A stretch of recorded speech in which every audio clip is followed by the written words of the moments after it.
É uma alegria imensa encontrar você aqui e não posso esquecer o nosso encontro quando você estava na prisão. Primeiro, aquela juíza, que nem quero citar o nome, que ela não merece, não me deixou entrar, junto com o Prêmio Nobel da Paz, argentino Esquivel. Mas depois, quando nos encontramos, você se abraçou e disse: finalmente estou vendo gente que só via meus filhos, só via o advogado, e nos abraçamos e choramos juntos, porque efetivamente era um encontro. É um encontro de amigos, acho que a nossa amizade já tem 40 anos. Nunca posso esquecer, Lula, de você lá na antiga fazenda da Márcia, de 300 anos, pena que ela pegou fogo, que você vinha passar o carnaval junto com Jair Meneghelli, Frei Beto, meu irmão Frei Clodovis. Nós fazíamos nossas conversas, e quando celebrávamos a missa, eu era frade ainda, quem fazia homilia era você. E era um sermão, meu filho, era um sermão. Eu não esqueço que você era líder sindical, e nem era candidato ainda. Você disse numa homilia que você sentia dentro de você que você queria libertar o povo brasileiro. Eu disse: vai ser, Lula, você vai se libertar o povo brasileiro. Nunca esqueci isso. E uma outra vez, quando você me trouxe, eu vinha com você de carro de São Bernardo, paramos num lugar meio descampado, você disse: Boff, muitas vezes eu sentava aqui e chorava, saindo da fábrica, porque não podia levar nada para meus irmãos que tinham fome em casa. Nunca esqueço isso. E nunca esqueço também, Lula, uma vez lá em Brasília, que a gente viu um filme juntos, depois saímos na noite junto ao lago, você me colocou as mãos no ombro e disse: Boff, eu sou nordestino, um sobrevivente, quem diria que um pau de arara agora está aqui na presidência? Estou aqui para que os meus irmãos brasileiros que têm fome nunca mais passem fome e que possam comer 3 vezes por dia. Para isso que eu estou aqui. Então, isso não é política, isso é ética, isso é espiritualidade, porque pão é mais que pão. É generosidade, é solidariedade, e você fez isso. E vou dizer uma coisa que eu disse muitas vezes, mas acho que disse nunca para você, mas e muitas vezes nos debates que eu faço nas palestras, eu digo: olha, eu viajei pelo mundo, participei de grandes congressos, conheci gente muito inteligente, nobéis da paz, nobéis de todo tipo, até lá em Oslo, nos encontramos com eles e conheci muita gente. Agora, nunca, isso digo com sinceridade, não é puxar seu saco, não.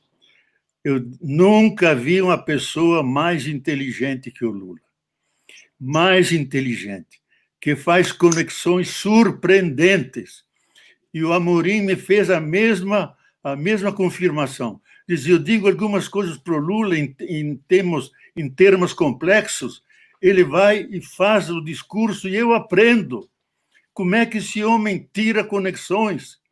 Então, eu quero dar esse testemunho, Lula, face a tantos que querem humilhá-lo porque você não passou pela escola do faraó, daqueles que vão para a universidade para aprender a dominar. Você vem lá de baixo. E a grandeza tua, que eu acredito, Lula, e sinto, que você não fala palavras. Você não fala palavras. Você fala coisas da vida do povo que vão lá dentro. E uma última coisa eu quero dizer: passei uma tarde inteira lá no Uruguai com o Mujica. E no fim o Mujica me colocou também a mão nos ombros e disse: Boff, para você, quais são as lideranças hoje no mundo? Eu parei e disse: olha, Mujica, primeiro eu acho que é o Papa. Não só liderança religiosa, mas política. É o único que, na tradição da Igreja, denuncia o capitalismo como antivida, explorador dos pobres, devastador da natureza, um líder religioso e político. Segundo, eu disse, é Lula, porque ele fala profundo do coração das pessoas e resgatou milhões de brasileiros que estavam na periferia. E tem mais um que eu gosto muito, porque é um homem religioso, que é o Dalai Lama, porque ele ajuda a humanidade a voltar-se para dentro, a meditar. E, no fim, eu disse, e você é um grande líder mundial. Porque quando você falou na ONU, parecia um papa falando, dizendo uma encíclica, e aí correu uma lágrima nos olhos dele, sabe? Que é uma pessoa extraordinária, amigo seu, amigo meu, sempre te defendeu. Então, eu quis fazer essas recordações porque é o nosso lado mais amigo, mais profundo. E eu posso dizer, aliás, você me deu um louvor uma vez, que eu nunca esqueço, Lula, que no auge da crise do mensalão, quando queriam convencer você, o pessoal do PSDB e outros, que queriam que você renunciasse, e muitos intelectuais abandonaram, você um dia me disse, Boff, você intelectual nunca me abandonou. Nunca me abandonou. Eu não sou inscrito no PT, nem o Frei Beto é, porque partido é parte. Nós, intelectuais, tentamos pensar o todo, mas nunca deixei de apoiar a causa do PT, que é a causa dos pobres, da justiça social, da inclusão dos mais marginalizados, tornar visíveis os invisíveis, finalmente nos devolver a alegria de viver. Você fez isso como ninguém da história. E uma coisa que eu escutei muitas vezes na favela, Lugo, a Márcia pode testemunhar, muitas vezes eu escutei isso em vários estados, no Maranhão, no Centro-Oeste, onde a gente encontra pobres. Eles sempre dizem, Lula foi o único presidente que pensou em nós, que deu valor para nós pobres. E um até chegou a dizer, eu quando votei, não votei em Lula, votei em mim mesmo votando no Lula, porque ele é dos nossos, ele não é lá de fora, é dos nossos. E você disse muito bem, é um pouco exagerado, você recebeu pau por causa disso, que você veio da Zenzala. Eu digo não, você veio da situação da Zenzala, que a Zenzala era dos negros, mas você veio da situação da Zenzala, que era a situação da pobreza, da humilhação, e fez todo o trajetório até chegar ao centro do poder, e usou esse poder como mediação para a justiça, para a integração, para a humanização. Podem dizer o que quiserem de você, mas nunca podem dizer isso. É o presidente que pensou nos pobres, nos humilhados, nos ofendidos, naqueles que são discriminados por mil razões. Você sempre teve uma palavra para eles. Então, isso eu preciso dizer antes de começar, porque a nossa amizade não é só uma amizade afetiva. Nós temos um destino comum, um projeto comum, que eu acho que é o projeto também de Jesus, que é buscar justiça social, que é buscar, como diz Paulo Freire, que era amigo nosso, irrita todos os da direitona ali, criar uma sociedade onde não seja tão difícil o amor, onde as pessoas possam se amar. E se há uma coisa que você não tem, isso eu quero testemunhá-lo. Você pode lá ter seus defeitos, pode ter lá suas coisas como todo mundo tem. Agora, você não tem ódio no teu coração. Nunca vi você. Você pode ter iracúndia sagrada e devemos ter, como tantas coisas ruins nesse país. Mas você nunca teve ódio. Teve sempre um coração terno, caruloso, carregado de amorosidade. Isso é teu bem. Coisa que nós não encontramos na nossa cultura hoje, que é toda contaminada pelo ódio, pelo vício, até lá de cima para baixo, você não devolve ódio com ódio. O ódio você devolve com amor, com diálogo, tentando fazer bem as coisas. Isso eu quero dizer de início, não é para fazer a louvação sua, não. É para dizer em que se baseia a nossa amizade de tantos anos, e que vamos levar avante, e sempre que você levar essa causa dos pobres e os condenados da terra para avante, estou aí do seu lado, porque o eixo da teologia da libertação e do Papa Francisco é a opção pelos pobres, contra a pobreza, a favor da justiça social. e você pregou sempre isso. E você muitas vezes disse que as SEBs ajudaram muito a criar o PT. As SEBs, Comunidades Eclesiais de Base, que eu acompanhei tantas, elas não entraram no PT, elas fundaram as células do PT, dizendo é um instrumento nosso para avançar na justiça, na nossa luta. Isso é muito mais do que entrar num partido, é fundar um partido. E isso eu acho que é uma coisa extraordinária, e você propiciou essa coisa que vem de baixo, da base. Sempre veio tudo de cima, agora está começando a vir da base, e essa base nós nunca devemos atraiçoar, aprofundá-la, alargá-la e fazê-la portadora de um projeto histórico diferente para o nosso país.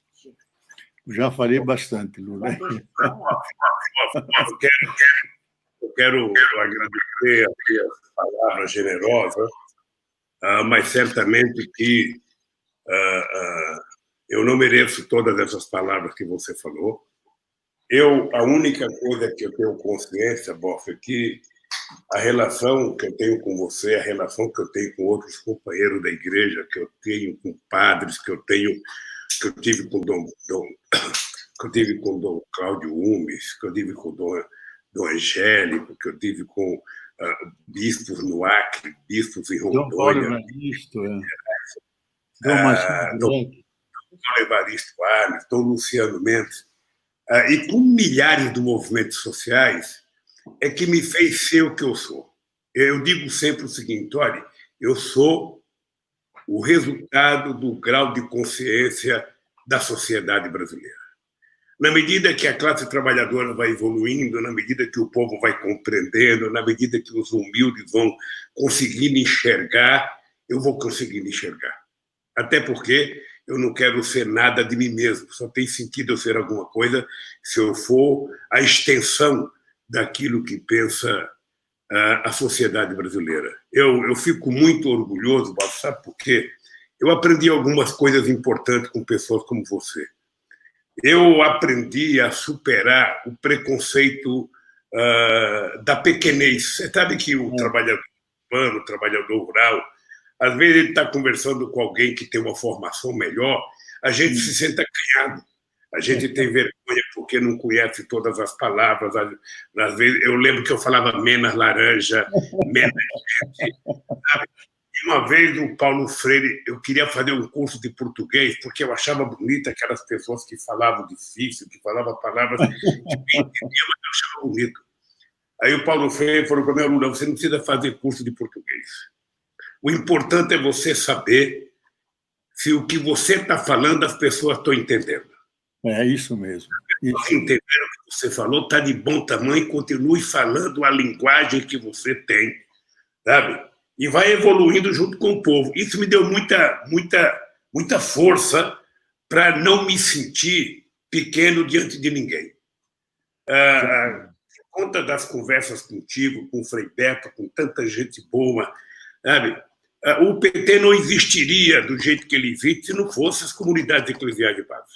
O PT não existiria se não fosse a teologia da libertação.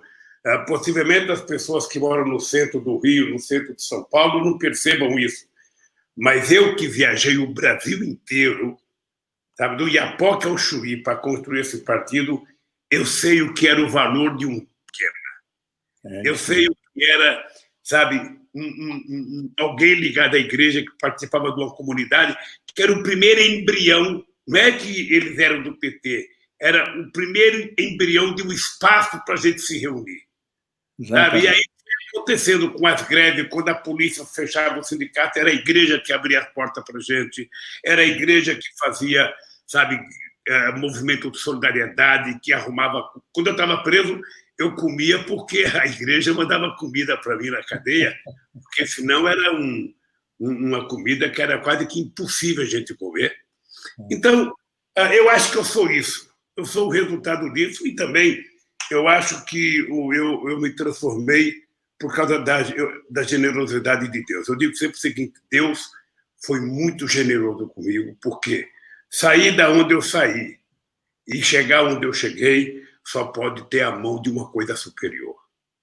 Eu nunca acho que isso é mérito pessoal. Isso é uma coisa que aconteceu na minha vida e só pode ter a mão de Deus nisso. Ou seja, e o que eu queria, na verdade, você sabe quando as pessoas perguntam para mim, ô Lula, o que você achou mais importante quando você foi governo? Eu dizia, a coisa mais importante é quando eu ouvia do peão, sabe, ele dizer que ele se sentia presidente porque quem estava na presidência era um igual a ele.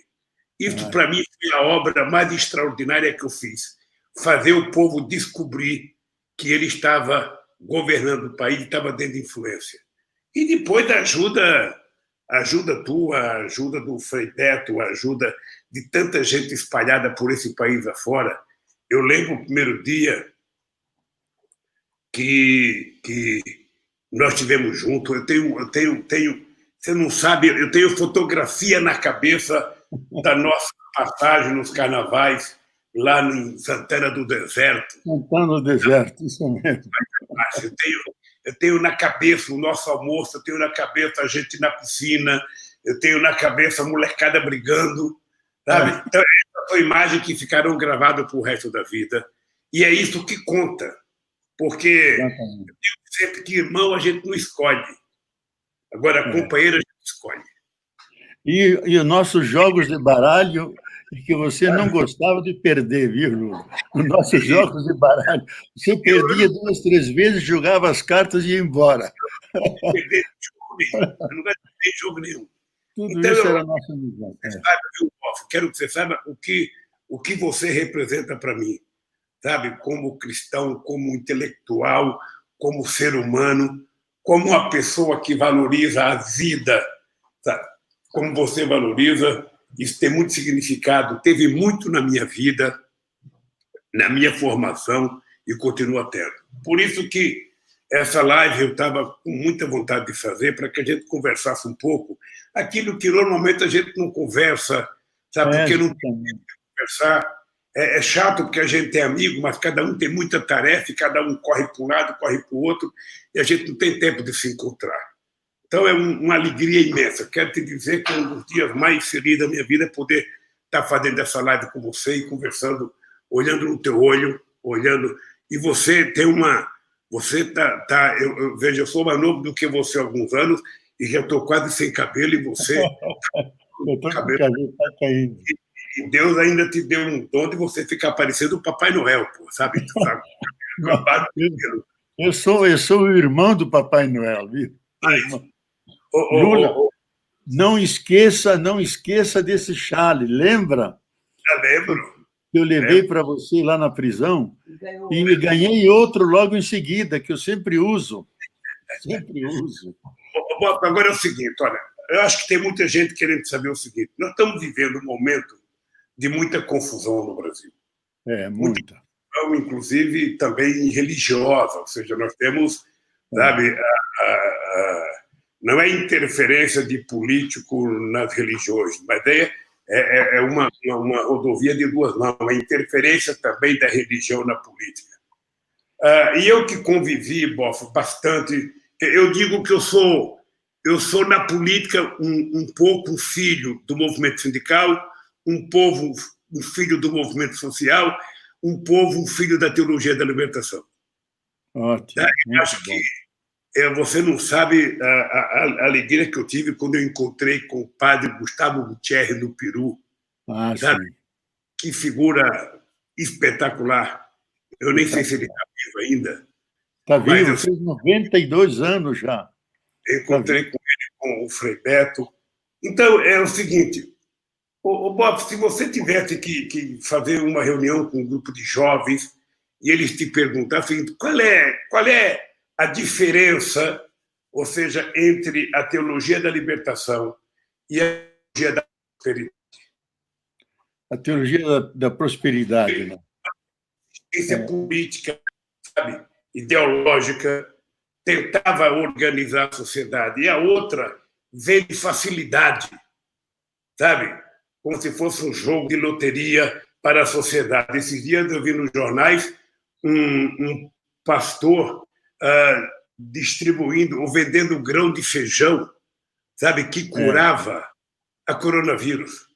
Ou seja, aí já deixa de lado a espiritualidade, já deixa de lado a religiosidade, e aí fica o charlatanismo, né? Porque é um charlatão, um cara que começa a fazer isso para pregar a sua fé. Como é que você entende esses dois movimentos? E vendia o feijão a R$ 1.000 por grão, viu? R$ 1.000. Olha, eu acho que é uma profunda diferença, porque a centralidade, o centro para nós, é a opção pelos pobres, como já disse, por sua libertação. Eles também têm muitos pobres lá, nas suas igrejas, mas há uma profunda diferença entre nós e eles, porque eles pregam a prosperidade de bens materiais. Eu não tinha uma casa na praia, agora tenho. Eu não tinha um carro, agora tenho outro. E tudo fica ao redor, em cima do Antigo Testamento. Nunca se ouviu na boca deles: felizes vocês os pobres, que de vocês é o reino. Ai de vocês os ricos, porque vocês têm a vossa consolação. Nunca dizem isso. Quase não existe o Novo Testamento. A saga de Jesus que curava os pobres, os cegos, os coxos, etc. Então, uma coisa é a prosperidade material, acumular bens. Outra coisa é criar a justiça, porque o contrário da pobreza não é a riqueza. O contrário da pobreza é a justiça social, coisa que eles nunca pregam. E outra coisa, o forte da teologia da libertação é ser um movimento baseado em milhares de círculos bíblicos que leem a Bíblia, numa mão o jornal, noutra outra a Bíblia. Já tinha mais de 100.000 comunidades de base, hoje tem menos, mas funcionam. Criam comunidades, uma igreja na base. Eles não criam comunidades, criam salões seguindo a lógica do mercado para vender seus produtos e enganando-os com falsas promessas. Se autodenominam pastores, bispos, coisas que nem ninguém os consagrou. Então, eu acho uma usurpação. E usam a religião para um efeito político, quando a natureza da religião não é para fazer política. A natureza da religião é para alimentar no ser humano aquele fogo interior, a espiritualidade, que se traduz em solidariedade, em amor e perdão, convivência, olhar para os pequenininhos que ninguém olha. Isso é a função da religião. Todos os grandes historiadores, o maior deles, Toynbee, que escreveu 10 tomos sobre a história do mundo, morreu uns anos atrás, escreveu um livro sobre as civilizações e a religião. Diz que todas as religiões têm 2 pontos em comum. Primeiro é venerar a divindade. E segundo, ter cuidado pelos pobres. Ter cuidado pelos pobres. Eles não querem tirar os pobres para eles ficarem ricos, e não para serem justos, e não criam comunidades, criam imensos salões onde reúnem as pessoas. Agora, um desafio para nós que nós precisamos tomar a sério, que eu acho, Lula, é conquistar esses fiéis que estão sendo enganados por esses verdadeiros lobos com pele de ovelha, que falam mais ao bolso das pessoas do que ao seu coração. Tirar esses fiéis, convencê-los de viver a saga de Jesus, o seguimento de Jesus, o seu exemplo, amor aos pobres, a generosidade, a solidariedade, aquilo que fez ele viver e por isso foi condenado, que venham, que ficam mais humanos, que entrem nas comunidades, leiam a Bíblia inteira, especialmente o Novo Testamento, os evangelhos que falam de Jesus, São Paulo, que fala tanto como viver no meio desse mundo todo, tirá-los de lá e dar uma alternativa a eles. Porque senão porque o povo brasileiro é um povo religioso, eu diria até místico. Fala de Deus, ele vai. Eles não têm uma compreensão, digamos, doutrinária, de forma de catecismo. Basta falar de Deus que eles vão. Agora, esses pastores utilizam essa fé ingênua do povo para incutir ideias que vão na linha de acumular bens, de ser feliz nesse mundo e não pensar nos outros, no lado, criar justiça, fraternidade e, fundamentalmente, engajar-se na transformação da sociedade, que é uma sociedade profundamente injusta, porque tem grandes desigualdades sociais. Desigualdade é uma palavra neutra, é injustiça social. Teologicamente, é um pecado que ofende a Deus e aos filhos e filhas de Deus. Convencê-los disso e trazê-los para essas comunidades. E é uma coisa, onde existem comunidades de base, quase não entram os neopentecostais. Quase não entram. No Rio, que o cardeal antigo, que já faleceu, perseguia as comunidades e os padres, aí floresceram as igrejas pentecostais. Por quê? Porque nós dávamos uma alternativa que unia fé e política, fé no sentido de Deus, e fé como inspiração para a transformação do mundo, política em maiúsculo, não era só política de partido, política, a busca comum do bem comum, lutar para transformar a sociedade que está injusta, e começando a transformar nós mesmos, criando comunidade, fraternidade, um ajudando o outro. E eu acho, sinceramente, Lula, que hoje, com a coisa da coronavírus, a virtude que mais se vive e que esses pobres das comunidades vivem é a solidariedade. Ela se exilou das cidades e ela foi parar nas comunidades periféricas, nas favelas, onde o pessoal se ajuda, dividem a cesta básica, o sal que tem, o arroz que tem, vivem a solidariedade. Então, são valores fundamentais. Há uma frase do Papa que eu gosto de dizer: Jesus veio não para fundar uma nova religião, porque já havia muitas. Ele veio nos ensinar a viver. Viver o quê? Viver o amor, a solidariedade, capacidade de perdão, fraternidade, compartilhar, sofrer com os outros. Veio ensinar isso, veio criar o homem novo e a mulher nova, trazê-los para essa dimensão, porque ficam mais humanos. E isso acho que é um desafio que nós temos. E nós não estamos conseguindo bem. E aquelas televisões católicas que andaram dialogando com o homem lá em cima, de que a própria CNBB se escandalizou e diz: nós não negociamos dessa forma absolutamente. Eles têm um cristianismo devocional, não é nenhum cristianismo de engajamento, de fé, de libertação, de justiça. Se há uma palavra que nunca ocorre lá, é pobres, justiça, transformação social, é o rosário, é a hóstia consagrada, é o cristianismo devocional que não implica mudança na vida. Então, isso eu acho que nós temos que enfrentar e insistir na Constituição, que o Estado é laico. Isso não significa que ele não aceita as religiões. Ele aceita todas, não faz nenhuma delas como sua, aceita todas, desde que se enquadrem dentro dos parâmetros constitucionais. O que eles estão fazendo é charlatanice. Deviam ser levados à justiça. Mas os políticos não fazem porque, como eles têm muito poder, perseguem aquele político e não se elege. Mas, senão, se tivessem coragem, deviam denunciá-los contra a Constituição, porque estão abusando de... Eu acho que na política federal, eu assisti televisão, porque não tinha internet, eu ficava vendo televisão, essa que o povo pobre assiste. Essa que o pobre assiste. Então, a quantidade de religiões com canais de televisão, com programa de televisão, e aí vale para a católica e vale para a evangélica também. É isso mesmo. E tem gente séria em todas elas. Tem setor evangélico muito sério, pessoas que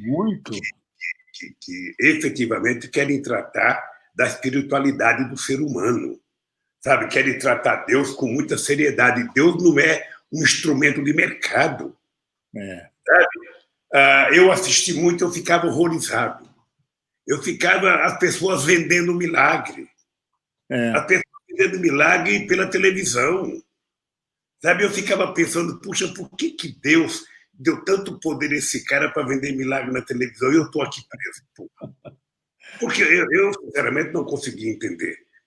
E eles continuam vendendo facilidade. Eu tinha uma história, Boff, que eu contava quando eu estava no sindicato, que era o seguinte.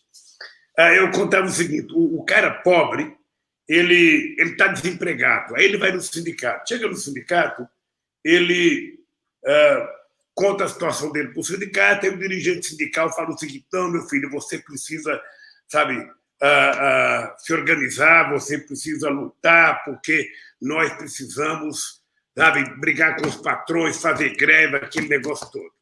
Aí o cara vai para casa e fala, pô, eu fui no sindicato pedir uma ajuda, o sindicato disse que eu tenho que me organizar, que eu tenho que lutar, sabe? Aí ele sai do sindicato, vai na igreja católica, chega lá, pega um padre conservador e o padre fala, oh, meu filho, você tem que sofrer na terra, porque o reino do céu será dos pobres, que é mais fácil um camelo passar no fundo da agulha do que um rico fazer não sei o que lá. Não dá esperança para o cara. Aí o cara chega na igreja evangélica, numa dessas aí, da prosperidade, o cara fala, olha, está resolvido. O seu problema é o diabo e a sua solução é Deus. E nós vamos resolver.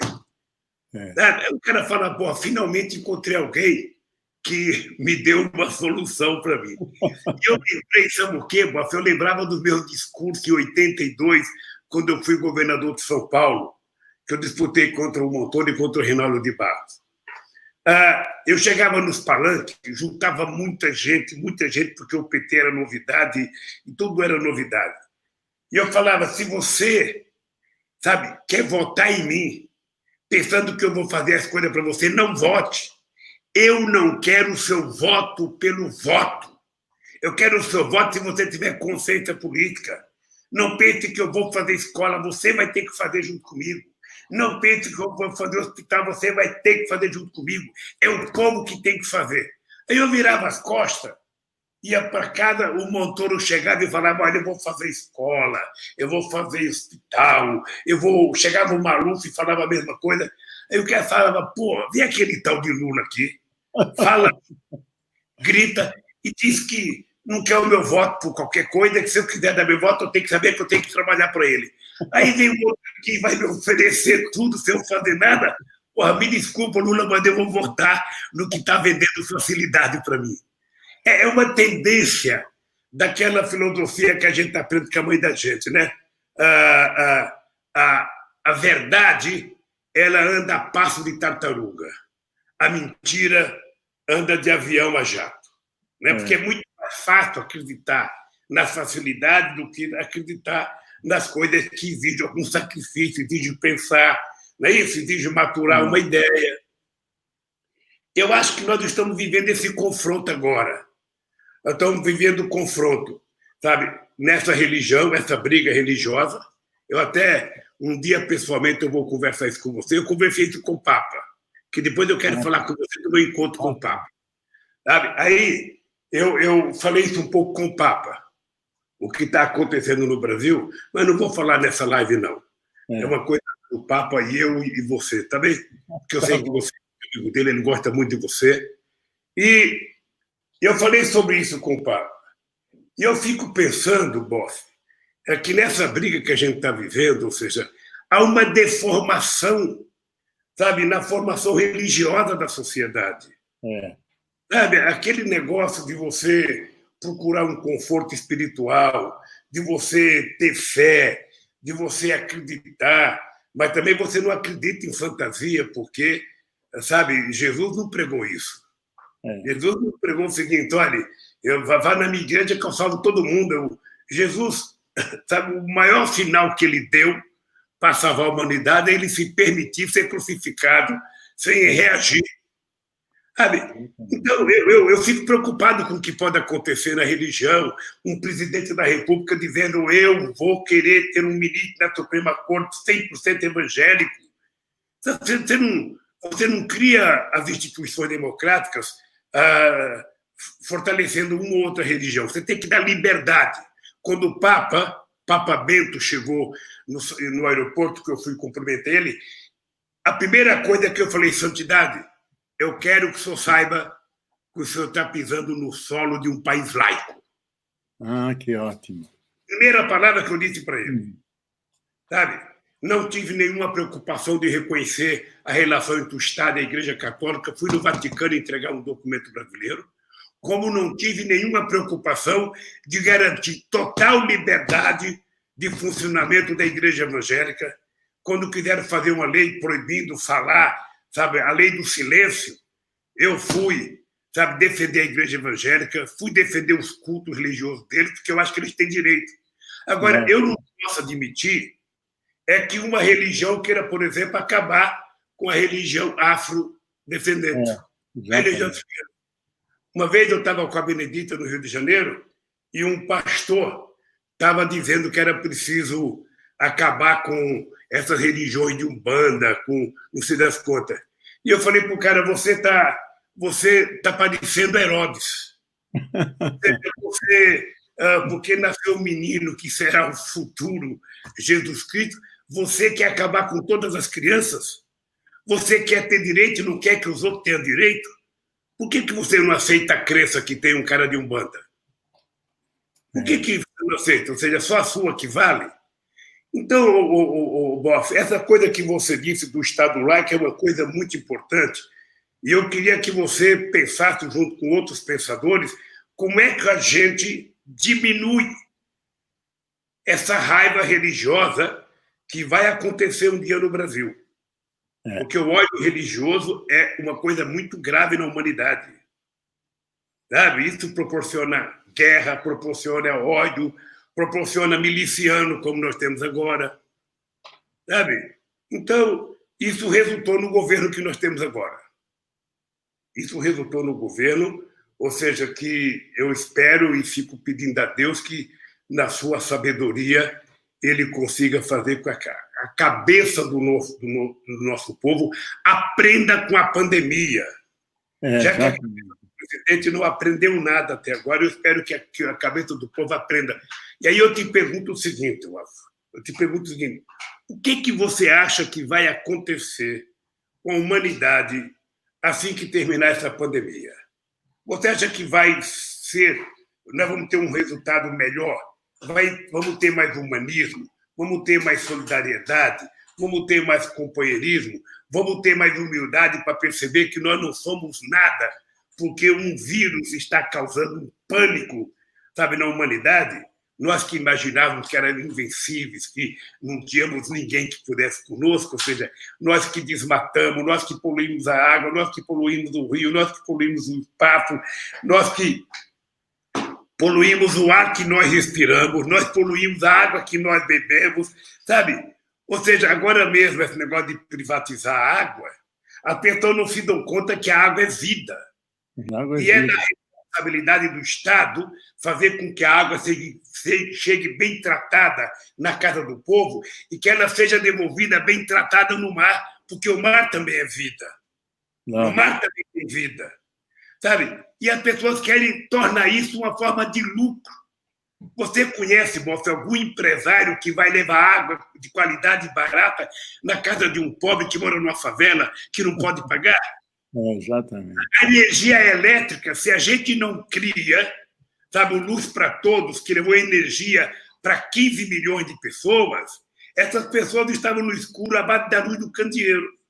Eu queria que você... Eu sei que você escreveu um livro também sobre a pandemia, eu sei que você anda muito preocupado e tem escrito muita coisa da questão ambiental, eu sei do carinho que você tinha, sabe, pela política, sabe, do Evo Morales, o nosso companheiro Rafael Correia, a defesa da Madre Terra. Sabe? O que você acha que vai acontecer depois dessa pandemia, Boff? Olha, há uma discussão enorme sobre isso. Eu acho que a minha tese de base, Lula, parte dessa compreensão contemporânea da nova visão do mundo, que a Terra é viva, não só tem vida em cima dela, mas ela se comporta como um superorganismo vivo que articula o físico, químico, ecológico, de tal maneira que ela sempre continua viva e produz a vida. Agora, nós ofendemos de tal maneira, como o Papa diz, nunca nós ferimos e maltratamos a Mãe Terra como nos últimos séculos. E chegamos a um ponto no limite que se chama sobrecarga da Terra. A Terra não aguenta mais. Na dispensa da Terra, todos aqueles elementos que nós precisamos para a vida, e a ONU reuniu mais de uma centena de cientistas para definirem os 15 elementos principais sem os quais a vida não existe, e deram a conclusão depois lá para a ONU, desses 15, 12, que é água, que é solo, que é clima, que é nutrientes, etc. 12 desses em alto grau de erosão. E eles terminam. Se nós continuarmos com essa voracidade, nós vamos ao encontro de uma catástrofe ecológico-social nunca vista na história. Então, eu acho que o vírus é um contra-ataque da Terra contra nós.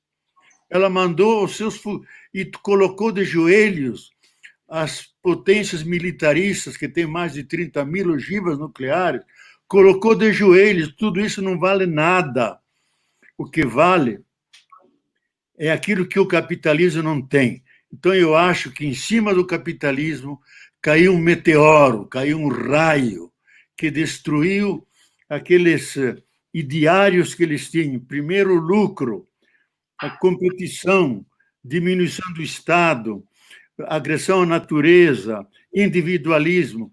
Se nós tivéssemos seguido esse ideário, estaríamos todos perdidos. O centro é a vida, não o lucro. O centro é a solidariedade e não o individualismo. O centro é a relação de todos com todos, é a cooperação, isso que nos está salvando. Então, eu acho, é uma lição que a Terra está dando.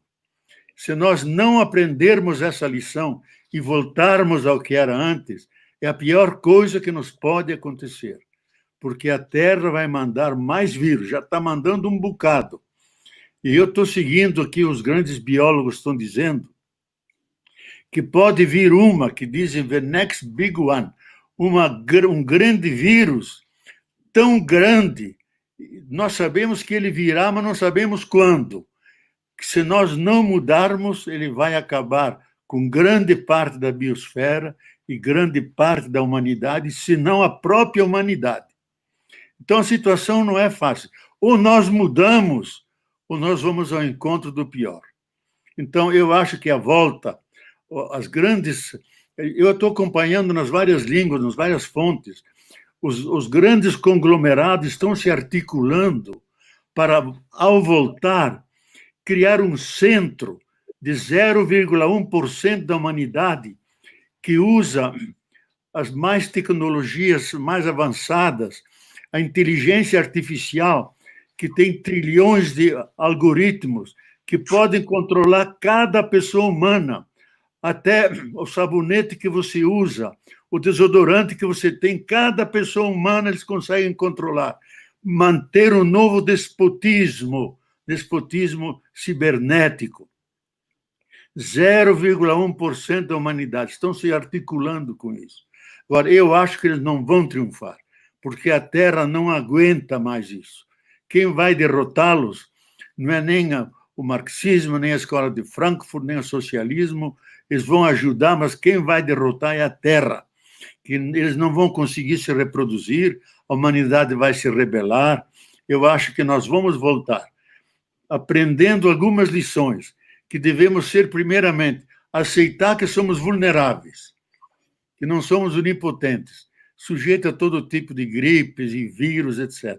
Segundo, que nós somos seres de relacionamento, seres de colaboração, seres sempre interrelacionados. Terceiro, que nós somos seres de solidariedade. A solidariedade é a essência humana. Isso os grandes biólogos, os bioantropólogos dizem. A humanidade ficou humanidade quando eles buscavam os alimentos, traziam para o grupo, não faziam como os animais que comiam ali. Trazia para o grupo, dava para o pequenininho, dava para o idoso, comiam juntos, solidariamente. Então, foi a solidariedade que nos permitiu o salto da animalidade à humanidade. Então, aquilo que valeu ontem, vale hoje. Sem solidariedade, não existe. Você escutou isso do Betinho, eu repito, que o grande problema da humanidade não é político, não é religioso, não é econômico, não é ideológico, é a falta de solidariedade entre os coiguais, entre os seres humanos. Você não olha do lado quem está caído e estende a mão para levantá-lo, ou olha para o lado e vê que está chorando e coloca a mão no ombro, olha para cima. Então, nós temos que assimilar esses valores. Uma sociedade fundada nisso. Se não se funda nisso, nós teremos mais conflitos ainda e mais ataques à própria terra. Então, eu acho, você disse uma coisa extremamente importante que eu tenho refletido muito sobre isso. Eu brigo muito com o pessoal que trabalha comigo, porque todo mundo aqui é especialista em internet. Todo mundo aqui, sabe, eu chamo ele de vítima do algoritmo. Do algoritmo. Eles pensam que eles conhecem o telefone, mas quem conhece eles é o telefone. Exatamente. Eles pensam que eles sabem usar o telefone, mas é o telefone que usa ele. Porque o cara vai no banheiro com o telefone, almoça com o telefone, vai jantar com o telefone, vai namorar namorada com o telefone. Sabe? Eu cheguei na casa de um amigo meu um tempo desse na Bahia, tinha um casal de jovens, um sentado na frente do outro, com o celular, conversando um na frente do outro. Eu fui na mão dos dois, peguei o telefone, eu falei, olha um na cara do outro para ver se não é muito melhor vocês conversarem. Por que vocês ficam olhando no telefone e conversando? E eu acho que a grande tese nossa, você como um grande companheiro intelectual, um grande teórico de pensamento, que nós precisamos recuperar o sentido do humanismo para a humanidade. Exatamente. Nós, seres humanos, estamos perdendo o sentido do humanismo. Nós estamos, sem querer, virando algoritmo. As pessoas acham ruim levantar de manhã e encontrar uma pessoa no elevador antes dela. Ela queria que o elevador fosse só dela. A pessoa vai pegar o carro, acha ruim porque eu estou na garagem manobrando o carro. A pessoa sai na rua, acha ruim porque tem um carro na frente dela. A pessoa vai comprar pão, acha ruim porque tem alguém na frente. Ou seja, nós estamos pegando ódio da coisa mais fantástica que a humanidade viveu, que é nos aproximarmos um do outro. Exatamente. Quando nós éramos, no tempo que nós saíamos, sabe, não tinha lugar para dormir, saía coletando raiz para comer, saía comendo folha, era comido por um animal. Ou seja, sabe, quando a agricultura foi criada, ou seja, ela permitiu a criação de cidades, sabe, e nós chegamos ao estádio que nós temos hoje, em que nós produzimos uma manga em Pernambuco ou na Bahia, e ela em 24 horas pode chegar no Japão. E em 30 horas chegar na cidade do Japão. Você imagina se nós hoje tivéssemos ainda que ser levantados de madrugada para procurar raiz, nós estaríamos matando. Então, o ser humano ele precisa saber que ele tem limitações. Exatamente. E a gente defina o que cada um de nós precisa. Eu, uma vez, o Chico de Oliveira era vivo, eu estava no Instituto de Cidadania, e eu propus ao Chico, ao invés da gente ficar, sabe, discutindo, brigando pelo mínimo, vamos escrever uma teoria do que o ser humano precisa para sobreviver. Exatamente. O ser humano precisa de um carro, tá bom, ele vai ter um carro. Precisa de uma casa na praia, vai ter uma casa na praia. Precisa de, sabe, uma casa de campo, ele vai ter uma casa de campo. Ele precisa de 3 pares de sapato. Chega uma hora que ele não precisa mais, então não pode acumular dinheiro. Exatamente. Como é que o cara vai guardar 130 bilhões de dólares para ele? Para fazer o quê? Quando ele morrer? Deixar um mando de parasitas, que são muitos herdeiros que nunca trabalharam, que vão ficar com o resto do dinheiro? E o povo está passando fome? Ou seja, eu acho que isso é pensar o humanismo de volta. Vamos recriar como ser humano. E a palavra fraternidade, a palavra solidariedade, sabe? Ela precisa voltar a ser falada pelo nosso idioma. É preciso construir isso, menos ódio e mais amor. Então, Leonardo, eu conversei um pouco com o Papa, quando eu fui conversar com o Papa, porque eu queria fazer uma campanha contra a desigualdade no mundo. Porque é fantástico. É fantástico Acho que a falta de sensibilidade eu conto para os meus filhos. A minha mãe, a gente morava na Vila Carioca, um bairro perto do Instituto. Naquele tempo, sabe, aparecia um mendigo na porta da casa da gente, a gente mandava entrar para dentro de casa e ele comia na mesa junto com meus irmãos. Minha mãe dava comida para ele como se fosse alguém próximo. Hoje as pessoas não abrem nem o portão. Dependendo da cara, manda chamar a polícia. Se vier a polícia, bota numa carrocinha, dá uma surra e a prefeitura vem jogar água gelada em cima deles. Ou seja, cadê a fraternidade? Cadê o companheirismo? Cadê? Sabe? Acabou isso, Boff. Acabou. Então, como você é um cara que pensa muito, escreve muito e é respeitado a nível internacional, que ser humano a gente vai criar, Leonardo? Eu acho, Lula, que você tocou no ponto... O coronavírus. Eu acho que o coronavírus nos vai ensinar a descobrir a nossa natureza, que somos seres de cooperação, de solidariedade, de convivência, de ser amigos da natureza e não agressores, que somos parte da natureza. Não é que a natureza está lá e nós estamos aqui. Estamos juntos. Não é o punho cerrado que domina, é a mão entrelaçada para defender a vida e conviver com a natureza. E nós, como irmãos e irmãs.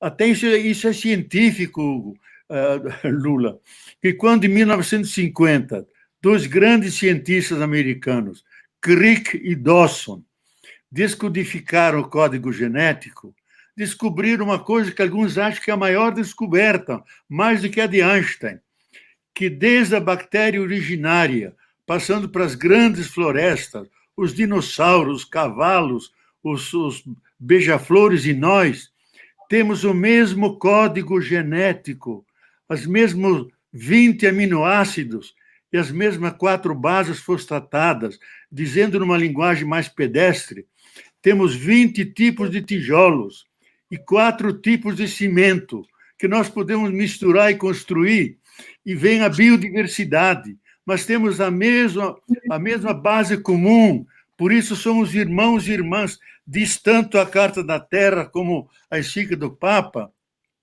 Isso que São Francisco vivia intuitivamente, chamando todos os seres com doce nome de irmãos e irmãs, nós sabemos hoje por um dado científico que dá a base de sermos realmente fraternos, irmãos, porque somos feitos com os mesmos elementos que maduraram bilhões de anos atrás nas grandes estrelas vermelhas. Então, isso nós temos que reinventar uma nova humanidade, porque essa não pode continuar. Eu não digo que vem o fim do mundo. Tem que acabar. Esse tipo de mundo que temos tem que acabar. Porque 8 pessoas tendo mais riqueza do que quase 4 bilhões, isso é uma irracionalidade louca. Nós temos que nos reinventar como seres humanos que convivem entre nós, com a natureza, com todos os seres. Isso é uma reinvenção que temos que fazer. Eu acho que o coronavírus nos dá essa lição. Uma coisa grave, uma coisa muito grave que nós temos que pensar, eu não sei se você tem acompanhado, é que o chamado povo trabalhador do planeta Terra, ele está perdendo no século XXI tudo que nós conquistamos no século XX. Ou seja, tudo que aconteceu de conquista da classe trabalhadora no século XX, tudo, sabe, nós estamos perdendo. Houve reforma trabalhista em 165 países. Em todos os 165 países, os trabalhadores perderam. Nós tivemos 2 guerras mundiais. Tivemos várias revoluções, mas a mais importante foi a Rússia chinesa. Por conta dessa guerra e dessas 2 revoluções, o capitalismo admitiu, por pressão dos trabalhadores, a gente alcançar o chamado estado de bem-estar social. Agora estamos perdendo. Ou seja, você viu hoje a greve dos meninos que entregam comida aqui em São Paulo e no Brasil inteiro. Os meninos fizeram uma greve porque eles estão ganhando pouco, ou seja, os caras não têm tempo para almoçar, eles estão com fome, carregando comida, cheirando o cheiro da comida, sabe, com fome. E um deles, você viu, um deles furou o pneu da moto dele, ele não pôde entregar a comida, ele foi extinto do aplicativo. Ou seja, há 2 meses atrás, eles eram vendidos para a sociedade como a conquista da humanidade. Eles são agora microempreendedores. Eles agora estão trabalhando por conta própria. E o que é que eles estão descobrindo? É que eles estão ficando escravos modernos. Eles pensam que tem, mas não tem. Eles pensam que são livres, mas não são. Quando precisar de uma seguridade social, não tem. Se a mulher ficar grávida, não tem um hospital de graça para levar a mulher. Sabe? Se acidentar, não tem. Se roubar o carro dele, não tem. Porque ele foi largado como os escravos. Você está lembrado? Quando aboliram a escravidão, passaram os caras para a rua e deram o nome nele de vagabundo, porque ele não tinha terra, não tinha proprietário, não tinha emprego, não tinha salário, não tinha nada. Ou seja, o que estão fazendo com o povo trabalhador é isso.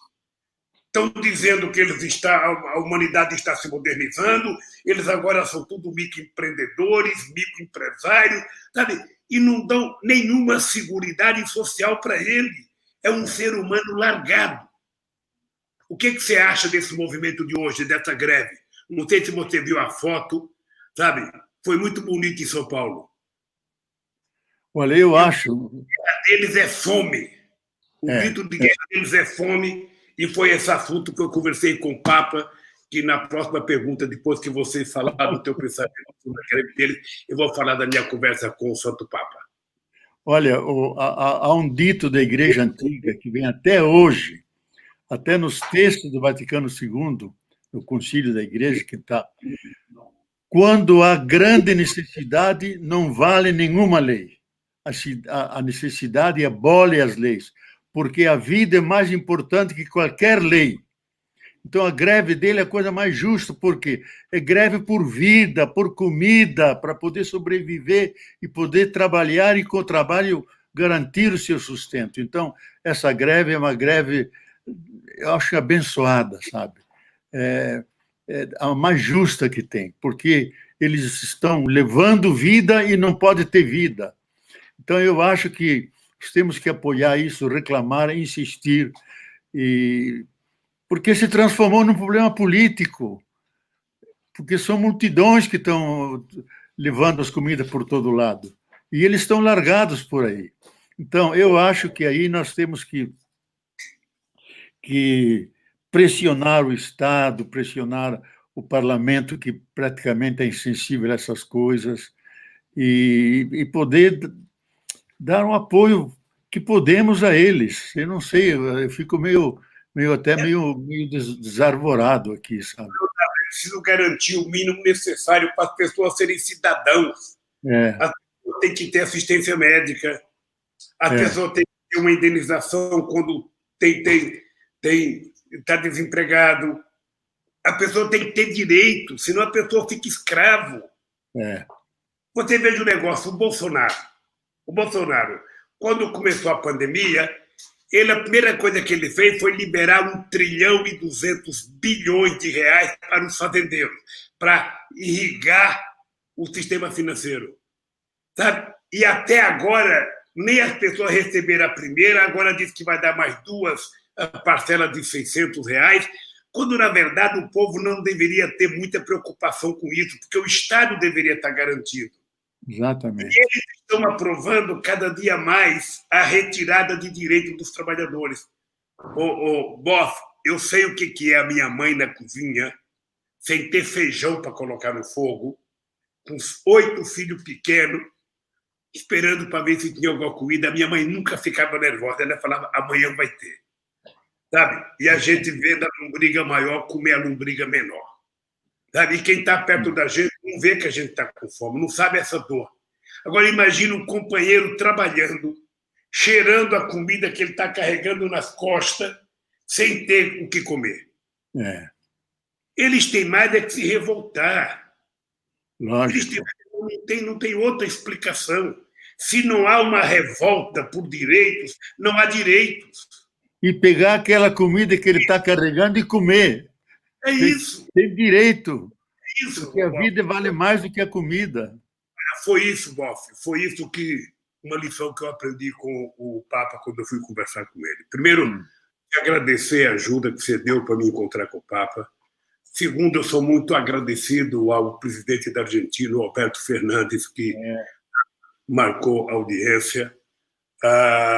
Terceiro, a conversa com o Papa. Eu, sinceramente, eu tinha uma imagem muito positiva do Papa, mas eu não tinha noção de que ele, pessoalmente, é infinitamente melhor, mais humano do que a imagem dele na televisão.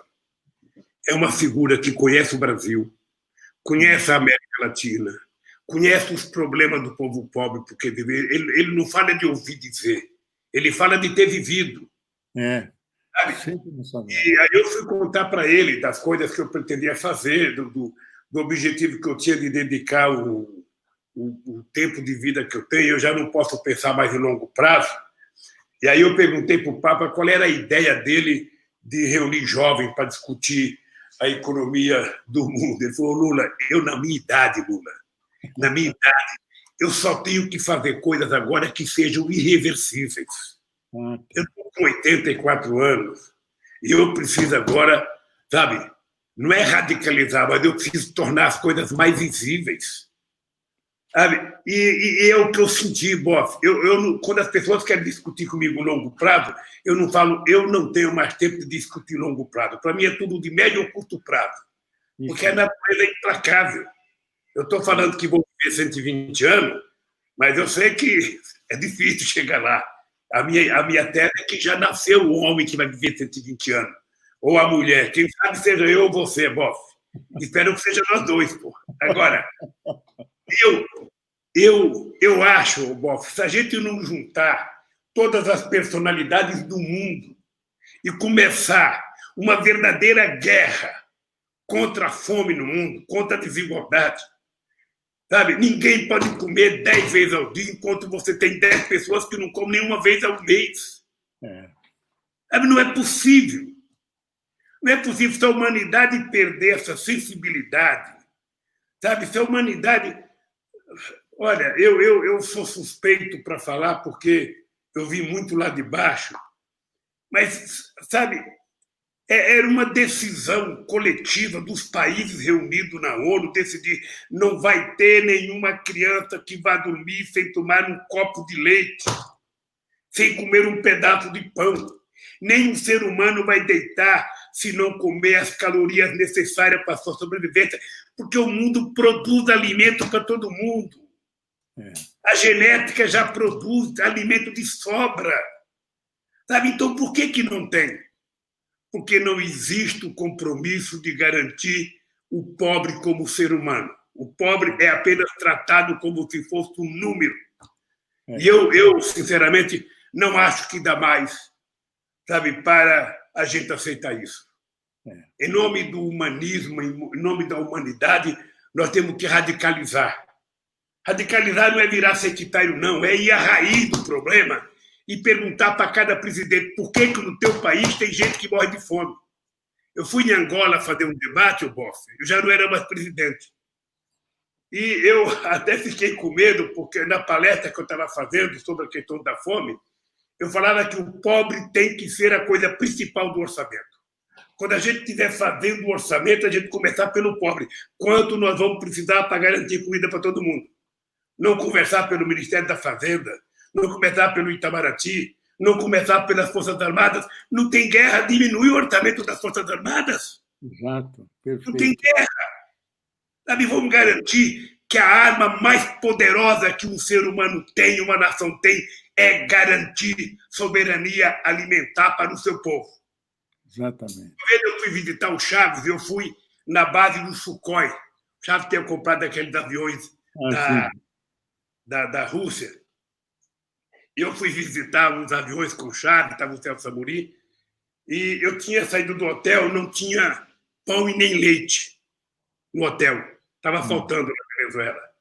Aí eu cheguei lá para o Chaves, eu perguntei, Chaves, quanto custou esses aviões? Ele falou, não sei quanto, acho que era 8 mil milhões de dólares. Sabe? Aí eu falei, Chávez, você não acha um absurdo? Você comprou um negócio desse tão caro e quando você precisar que o piloto entre nele para atacar alguém, o piloto não vai subir porque está com fome, porque não tem nem leite, nem ovo no hotel. Não é melhor garantir comida? Porque se a gente não pensar em segurança alimentar para a humanidade, estamos todo mundo perdido. Isso não é levado em conta. Porque quem passa fome é pobre. Quem não consegue estudar é pobre. Quem não consegue chegar à universidade é pobre. Quem está morrendo com o coronavírus é pobre. Não sei se você viu aquela pesquisa publicada em São Paulo, de 4 mil mortos que foi pesquisado, 66% ganhava até 3 mínimos e 26% ganhava de 0 a 6. Ou seja, 91% dos 4 mil pesquisados que tinham morrido ganhava menos que 6 salários mínimos. Ou seja, então é uma doença que vai matar quem? O pobre. Quem é pobre, exatamente. É o pobre, é o negro. Então, eu acho... O pessoal do PT está achando que eu estou muito radical. O pessoal... Tinha muita gente que achava que eu ia sair da cadeia com a bandeirinha branca, sabe? Eu sou muito bem. E não é possível. Não é possível. Quer dizer, eu estou mais enojado com o papel das autoridades, porque falta autoridade no mundo, falta liderança no mundo.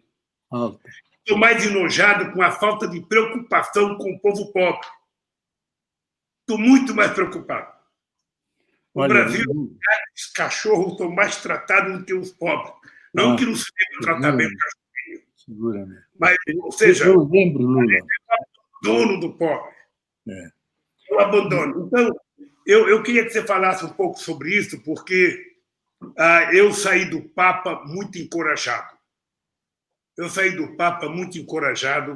De que acho que a gente tem que brigar mais, a gente tem que ser mais desaforado, a gente tem que falar mais para as pessoas brigarem, sabe?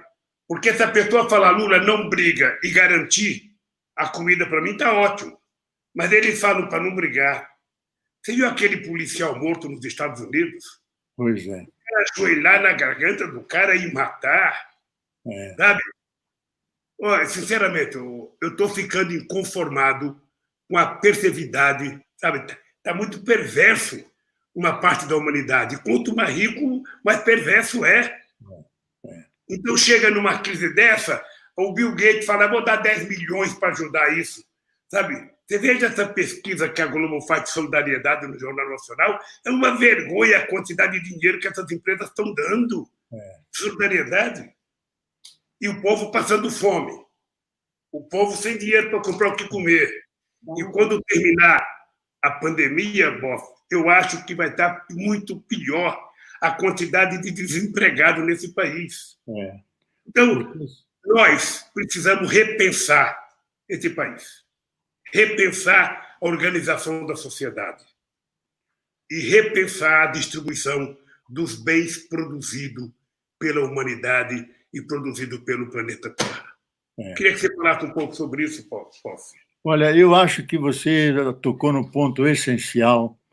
Eu lembro que uma vez, lá na praia de Ipanema, estava caminhando o Celso Furtado, velhinho, apoiado lá por uma enfermeira. Eu conversei com ele e disse, Celso Furtado, qual é a tua tristeza agora? Ele disse, Boff, eu vou morrer com a tristeza de como é que é possível que um país tão rico como o Brasil tenha tantos pobres. Vou morrer com essa tristeza. Ele que era o grande economista. Então, eu acho que esse é o nosso maior desafio.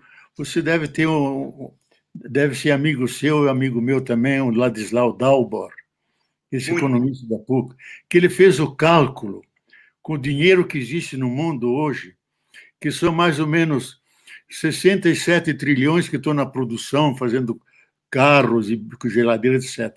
E quase 180 trilhões especulativos, que é só papel das bolsas. Ele disse, se nós pegássemos esse dinheiro e fôssemos humanos e solidários, daria para cada família de 4 pessoas 15 mil reais por mês. 15 mil reais por mês.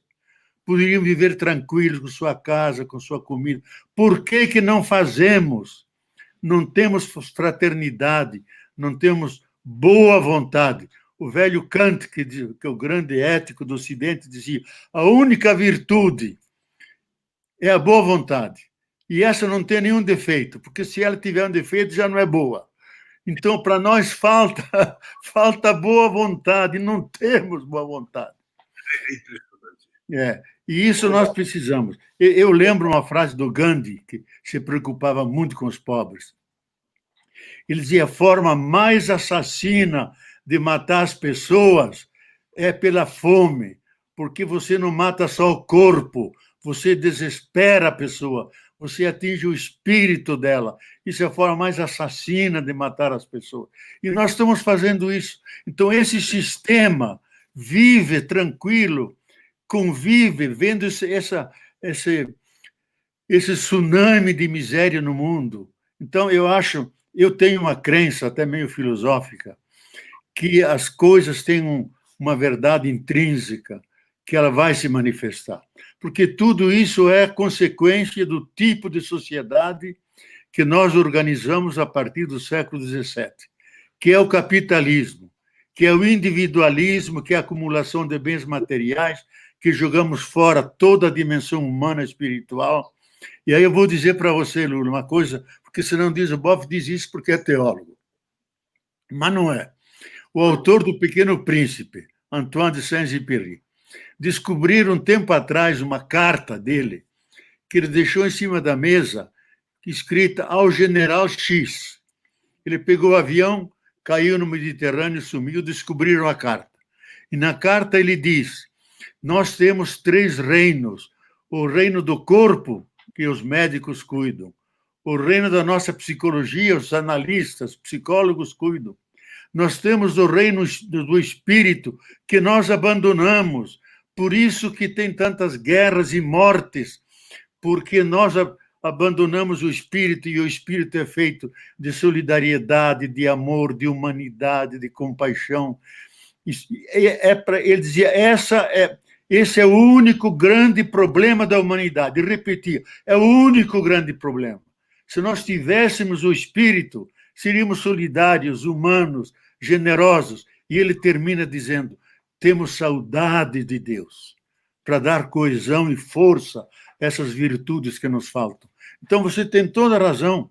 Nós temos que lutar por um outro tipo de humanidade. E essa que está aí não pode sobreviver, porque ela não só vai criar um problema ecológico, ela é suicidária, ela pode levar a humanidade ao suicídio. Já o Chomsky disse várias vezes, amicíssimo do Brasil, até casou agora com uma brasileira, vive com ela, que ajuda ele. 2 vezes. Que se nós aplicarmos ele acha que uma coisa mais perigosa, tem um artigo que saiu há pouco tempo dele, mais perigosa que o coronavírus, é a iminência de uma guerra nuclear. Porque ele diz, nós temos um louco chefiando os Estados Unidos que tem muita vontade de enfrentar a China com armas nucleares.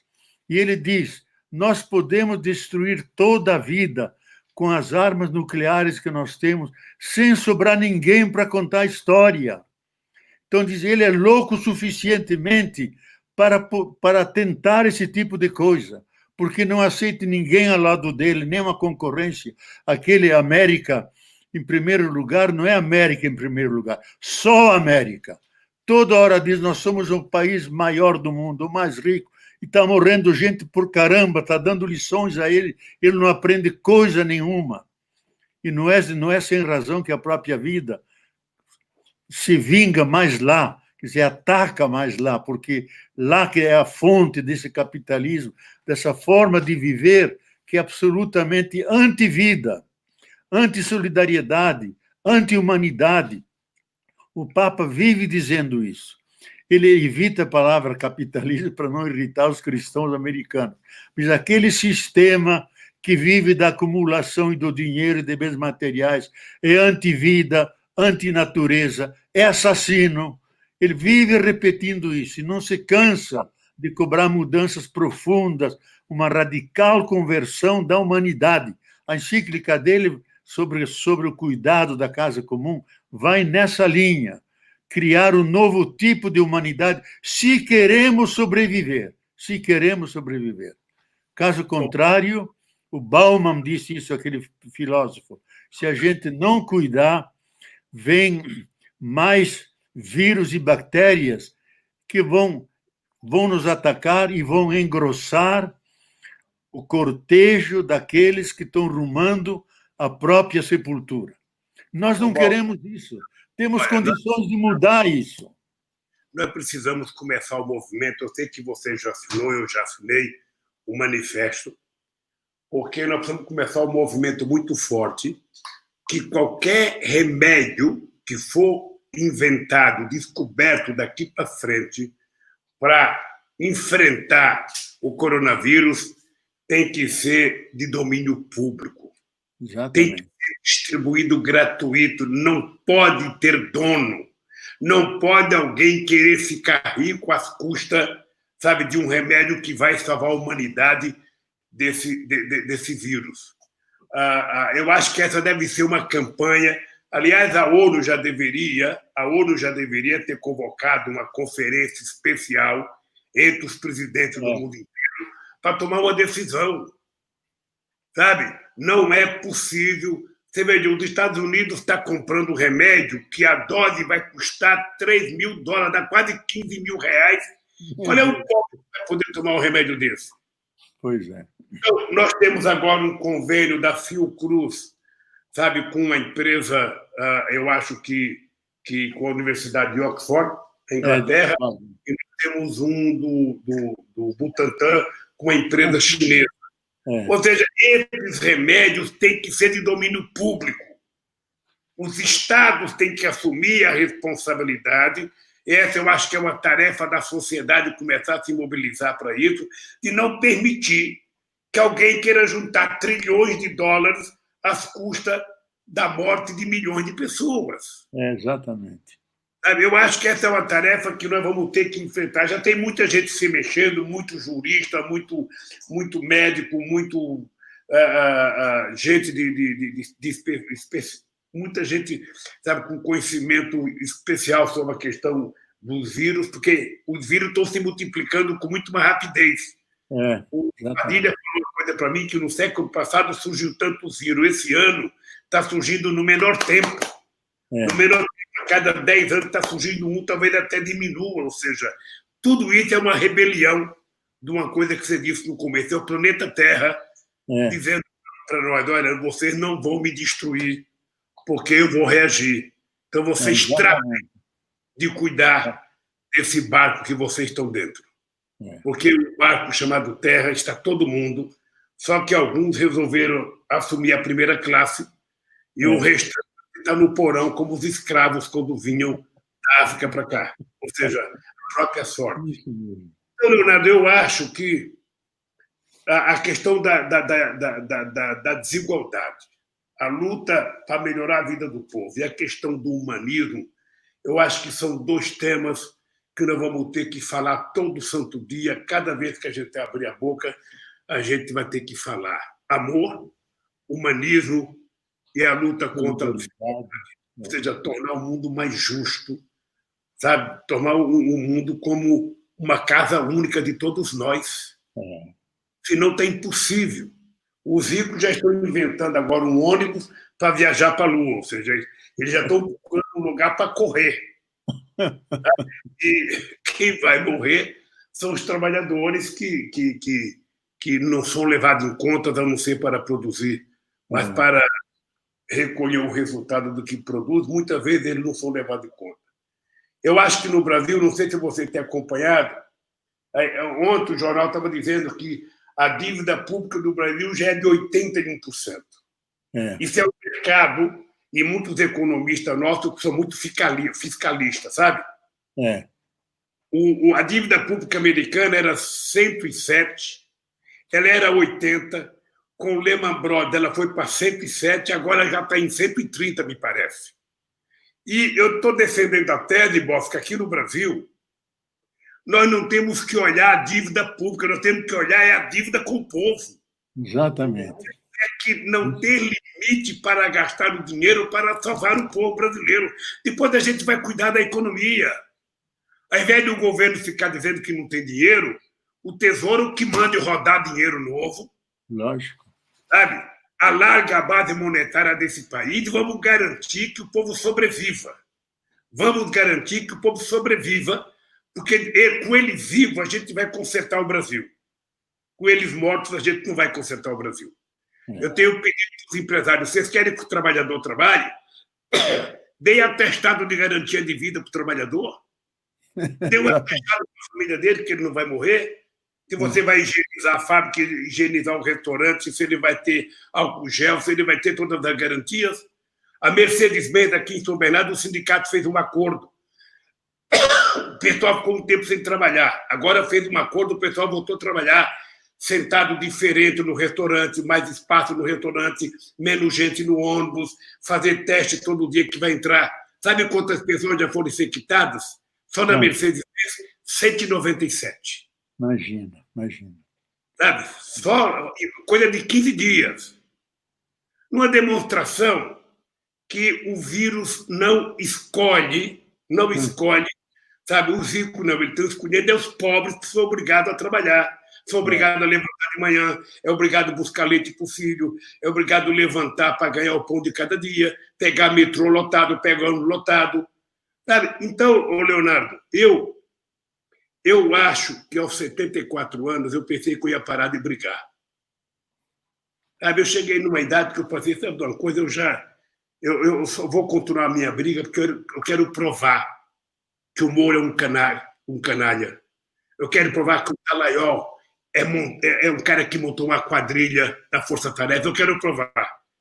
Sabe? Estou até desafiando eles para um debate, sabe? O Moro e o Dallagnol junto. Eu quero que eles provem um delito que eu cometi. Sabe? Então o pessoal acha que eu estou ficando muito nervoso. Eu não estou, não. É que eu tenho uma coisa, Leonardo, chamada caráter e dignidade, que isso a gente herda do pai e da mãe. Sabe? Por isso é que eu te falei na cadeia, não me ofereçam liberdade negociada. Não pense que eu trocarei minha dignidade pela minha liberdade. Sabe? E continuo com essa mesma tese. Você viu que hoje saiu uma matéria mais prolongada sobre o compromisso da Polícia Federal, do Ministério Público e do seu Moro com o governo americano. Descobriram. O governo americano fez uma lei para punir as empresas de outros países, sabe? Mesmo que não tenha cometido crime nos Estados Unidos, mas para que cometesse crime que causou qualquer problema aos Estados Unidos. E o objetivo está ficando claro, o objetivo era a Petrobras. Exatamente. O objetivo era o pré-sal. E o objetivo era as empresas de engenharia brasileira, porque as empresas brasileiras estavam ganhando licitações dos Estados Unidos no Oriente Médio, estavam ganhando na África, estavam ganhando em toda a América Latina. Era preciso destruir as empresas de engenharia brasileira, inclusive, no caso de uma empresa como a Odebrecht, produzindo o casco do navio de propulsão nuclear. Era isso que eles não queriam admitir. Isso está ficando claro. Vai demorar algum tempo, Boff. E a gente vai, um dia, a história vai ser contada em toda a sua verdade, querido. Boff, a única coisa que eu sei é o seguinte, eu não tenho mais nenhuma razão para ficar quieto. Agora tenho a razão para gritar mais, para defender mais as pessoas e para lutar mais. Eu não vejo a hora de acabar essa quarentena para poder sair para a rua, viajar ao Brasil, conversar com esse povo, porque o povo precisa aprender que somente quando ele tiver consciência é que ele vai evitar que a gente eleja um presidente como elegeu Bolsonaro. Aliás, você viu, o cara indicou o ministro da Educação que falsificado o currículo. Falsificado. É um negócio impressionante. Ou seja, o Bolsonaro ele não tem relação com a sociedade civil. A relação dele, nesses 30 anos de vida pública dele, foi com os militares, foi com milicianos da polícia militar, foi com... Sabe? E cada vez que ele vai convocar alguém, ele está convocando alguém pior do que o que saiu. Exatamente. Eu não sei o que você acha disso, meu caro. Olha, eu acho que isso é uma tragédia que os brasileiros não mereciam. Ele não é ideológico, ele é cruel e sem piedade, além de portador de uma grande, supina ignorância. Não tem cultura nenhuma. O Bebiano disse, antes, numa dessas entrevistas antes de morrer, que ele nunca esteve numa favela. Nunca esteve numa favela. Não sabe o que é pobreza, não sabe aquela luta, não sabe a solidariedade que tem aquele povo, até uma certa alegria de viver juntos que estão ali, não sabe nada disso. E se encheu de... Eu acho que nem a ideologia ele sabe, porque é tão curto que não é nem ideologia, é uma psicopatologia. Então, eu acho que o Brasil deve ser libertar dessa pessoa para salvar vidas, porque ele é literalmente um genocida. E na Amazônia está sendo um etnocida. Há o risco de povos inteiros desaparecerem. 3 dias atrás morreram no mesmo dia 18 Yanomamis. Estão morrendo os pajés, estão morrendo os caciques, e mora uma biblioteca de conhecimentos que eles passam aos demais. Ele não faz nada para isso. Então, além de ser um genocida que nem acompanha o desastre brasileiro, deixa que nações que são os donos originários daqui desapareçam. Isso é intolerável. Eu não sei o que fazer. Eu estava pensando como os casquetes verdes da ONU foram lá para a antiga Jugoslávia para apartar aquelas brigas entre muçulmanos e cristãos. Vocês não deveriam mandar casquetes da ONU aqui para salvar os indígenas, salva que já que nós não salvamos. Não é invadir o Brasil, é salvar vidas. Então, eu fico indignado com você, não a tristeza da gente ficar preso aqui e não poder sair, mas todo dia faço uma live ou outra, e dou entrevista e faço o que posso. E sou velho, estou no ocaso da vida, mas com vontade louca de continuar a luta até o fim, porque a vida merece isso. Esse é o problema, Leonardo, esse é o problema. Eu estou mais... Você sabe que eu ando mais irritado aqui na quarentena do que quando eu estava na Polícia Federal. Porque parece que eu estou livre ou não estou livre. Exatamente. Sabe, eu estou numa idade que é risco, ou seja, e às vezes eu quero sair, a Janja não deixa sair, o PT pede para mim não sair, meus amigos sindicalistas pedem para eu não sair, mas eu estou inconformado de estar dentro de casa e vendo esse genocídio destruir o país.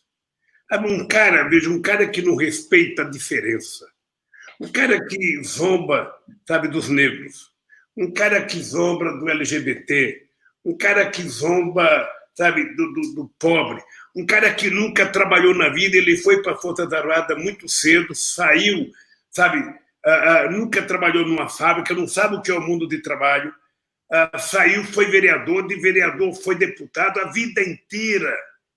Ele ganhou o salário dele da mamata, ele não sabe o que é o mundo do trabalho.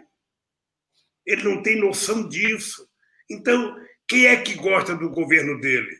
O mercado financeiro, a Rede Globo de televisão adora, sabe? As televisões adoram, porque os empresários adoram, porque, sabe? Eu não sei o que eles ganham com ele. A única coisa que eles ganhar deve ser o processo de privatização, porque aquele Guedes mente, aquele Guedes não tem respeito pelo povo, ele dizendo que se fizer mais reforma vai entrar dinheiro aqui. Bof, não entra dinheiro aqui porque o Bolsonaro não merece confiabilidade. Ele não tem credibilidade, ele não tem um programa de governo, ele transformou em inimigos os amigos do Brasil. O Brasil não tem contencioso internacional, Leonardo. O Brasil não tem contencioso, ele conseguiu, sabe, criar problema com todo mundo. Não é possível esse país continuar vivendo assim, não é possível as pessoas não enxergarem, sabe, que não tem jeito. O mercado quer que ele continue. O mercado quer que ele seja mais ameno, menos radical, que xingue menos a Globo, sabe, mas o mercado, no fundo, adora a política de destruição que ele está fazendo na economia e no direito do povo trabalhador. Bem, meu caro, querido companheiro Leonardo, eu ficaria aqui à noite trocando ideia, mas nós vamos fazer isso quando acabar a quarentena. Quando acabar a quarentena, eu vou convidar você e a Márcia, ou eu vou aí ter com você. Não, vem aqui, Lula. Tem um jardim bonito feito pelo Burle Marx, com uma biblioteca enorme. Eu vou visitar o teu sítio aí para a gente tomar um vinho ou uma cachaça, se você puder beber. Uma cachaça é pecado, né? Não é pecado, a gente tem que...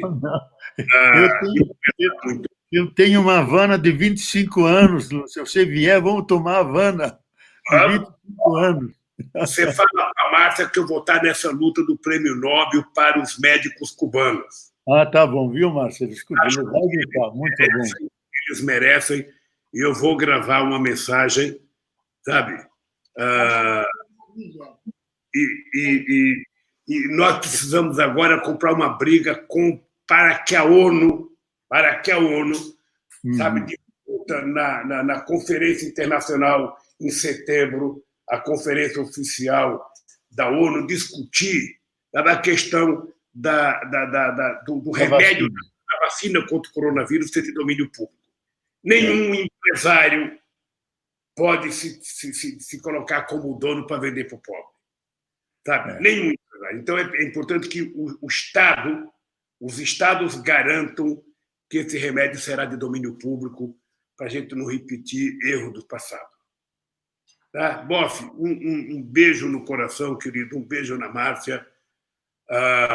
Eu ficaria aqui com você a noite inteira conversando. Mas eu agradeço muito, Lula, porque você nos deu uma lição de humanismo, de ética, da iracúndia sagrada dos profetas, que diante da injustiça, da miséria, do pobre, da viúva, do órfão, tem que se indignar. E o próprio profeta Oséias diz que as blasfêmias que os pobres gritam por causa do seu sofrimento, Deus as escuta como súplicas e orações. Então, você nos deu, acho que você apontou um caminho. O caminho do Brasil é sermos radicalmente humanos, solidários, olhar para o lado, refundado. Eu até escrevi esse livro, Concluir a Refundação ou Prolongar a Dependência. Bolsonaro quer prolongar a dependência, nós queremos refundar sobre outras bases. É o fruto de anos refletindo nas bases com as comunidades. Que Brasil nós queremos? E você nos tem ajudado muito a dar esperança. Eu acho que você é uma pessoa que nos dá esperança, Lula. Os teus livros já estão os teus livros já estão na praça, os 2 novos? Sim, já está. Não, ele já perguntou no novo. O novo não, eu entreguei hoje para a gráfica. Hoje. Eu li muito sobre a escravidão no Brasil, viu, Boff? Esses 2 últimos anos, eu li muito sobre a escravidão e isso me tornou mais irritado com a elite brasileira. Me tornou profundamente irritado com o comportamento da elite brasileira. Hoje eu compreendo melhor porque o Brasil é assim. Exatamente. Sabe? Eu compreendo melhor, porque a escravidão ainda está arraigada na cabeça da elite brasileira. Ela continua Casa Grande. Efetivamente, sabe, essa foi a razão do golpe na Dilma. Ou seja, não pensem que vocês vão continuar fazendo inclusão social, porque esse negócio de negro para a universidade, esse negócio de pobre para a universidade, esse negócio de pobre ser tratado preferencialmente, das mulheres terem direito, da empregada doméstica ter direito, isso não vai continuar. Por isso deram um golpe na Dilma. E por isso que nós precisamos realmente reinventar a humanidade, sermos radicalmente humanos. E aí sermos revolucionários mesmo. É isso mesmo. Querido, olha, como você vai viver mais um... Obrigado para você. E mantenha essa força, esse vigor e a esperança que você suscita no povo, porque o povo precisa de esperança. Quero que você saiba que eu rezo todo dia para que você continue com energia, com muita força, falando as suas verdades e as nossas verdades para o mundo inteiro. Tá, muito obrigado, Lula, foi muito bom estar com você, viu? Com Deus. Tá. Um beijo na Márcia. Tá, Márcia, aparece aqui, Márcia. Um beijo na Márcia. A Márcia tá... Olha aqui. Viu? Aparece aí, Estava Márcia. ouvindo vocês. Márcia, um beijo, querida. Tá.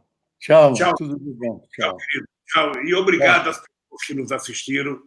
Eu tinha muita pergunta para fazer, mas na nossa conversa estava tão boa que eu não ouvi fazer perguntas. Foi bom, foi bom. Fica para outra live, querida. Tá, obrigado. Tchau. Um abraço, querido.